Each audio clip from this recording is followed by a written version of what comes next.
Hey YouTube, this is Redcard200 bringing you Plat It or Skip It. We got episode number 2. I know it's been a little while. Subscribe to the channel so that way as soon as it drops you could kind of see my insights on the game. So we got Star Wars Battlefront 1. And for y'all that aren't aware of what the way the episode goes, so obviously it will be some spoilers, but the game is rather old. But what I'll do is I'll kind of discuss some trophies.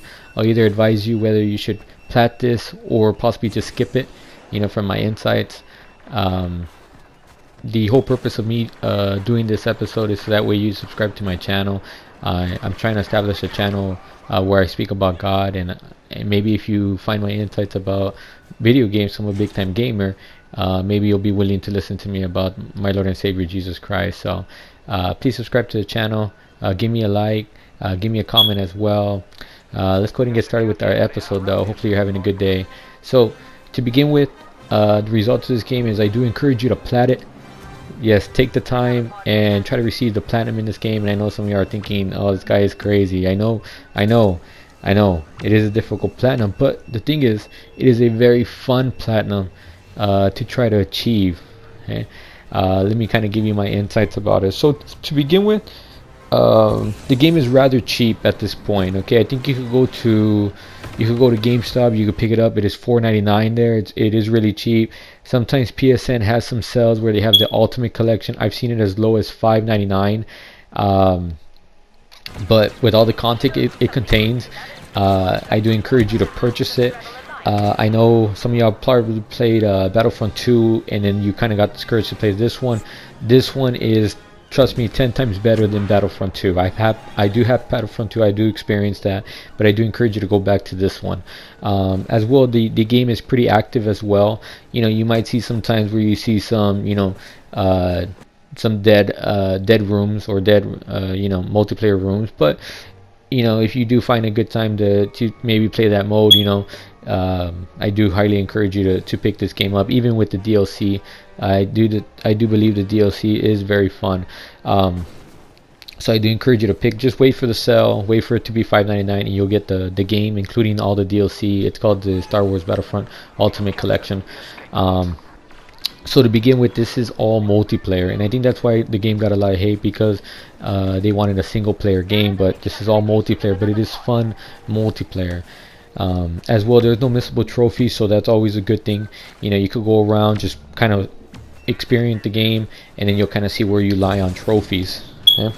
Alright, so let me give you my insight once again. So I do encourage you to plat this game. Okay, take the time to platinum this game. I know it's a challenging one, but at the same time it is a very fun one. Okay, so let me give you my insights on why you should plat this. So to begin with, I think the progressive system is very rewarding.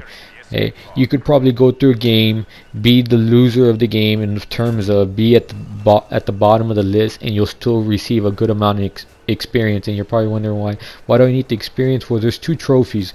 One for the platinum, you got to get to level 50, and then one for the DLC trophy, which would require to get to level 100. If you don't care about DLC trophies, you're looking at level 50.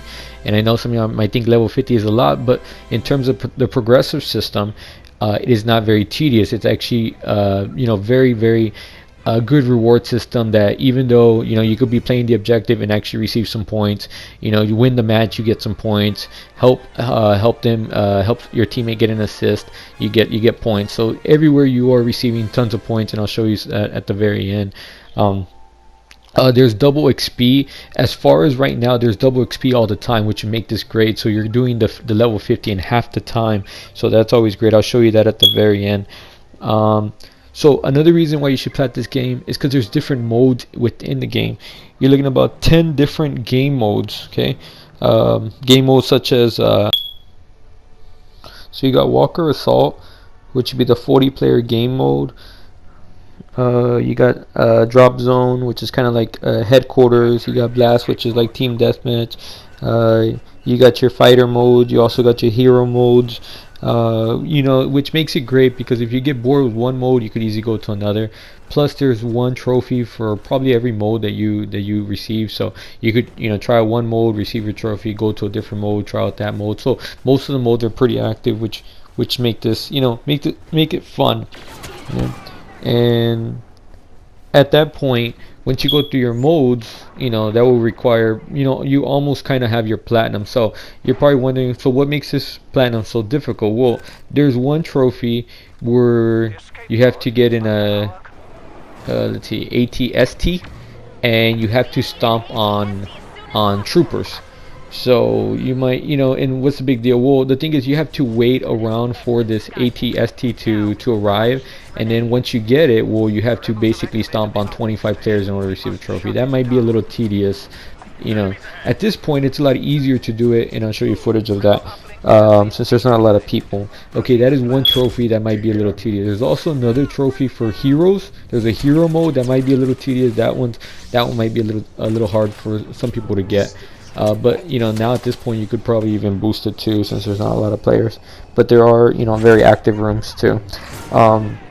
So the deal breaker for this platinum, that's the reason why a lot of people don't want to don't have this trophy, is because there's co-op missions. So you do need a co-op partner in order to receive these very difficult co-op missions. So there are 4 maps, and you got to get to wave 15, and it's very similar to like a zombies, but obviously in Star Wars reference, their idea of it in the mode is very, very difficult. But the thing is, I have really great memories doing the mode with my friend, and that's actually how I became really good friends with his name is Jabba418, and I remember staying up really late at night, and we were very determined to complete these modes, and they were so much fun because we would die horrendously, and then we would kind of figure out a strategy on what to do. We were communicating with each other, and man, it was just so awesome. I remember doing that during the Christmas time, maybe a whole week, in order to do these modes. We go online throughout the day, and then at night we go online and we try to crash this out. But that's what makes it so great, due to the fact that it was just so much fun, because you had to do it with a partner. And if you get a co-op partner to do this with, you have a friend to pick this up with, you could easily buy the game for the friend too. It's not very expensive, but that would be the deal breaker for this. Plus there's also some solo missions that you'd have to do on your own, but once you do the co-op missions, you do those. The solo missions, they'll be a little bit tough, but overall you'll be able to receive this ultra rare platinum, which I highly encourage for you to do. Alright, well, that goes ahead and does it. Okay, that gives you my insight on why I believe you should platinum this game. Okay, go ahead and spread the word if you like my insight. Go ahead and subscribe to my channel. Give me some comments as well below. Let me know what you think. Okay, as always, God bless and goodbye.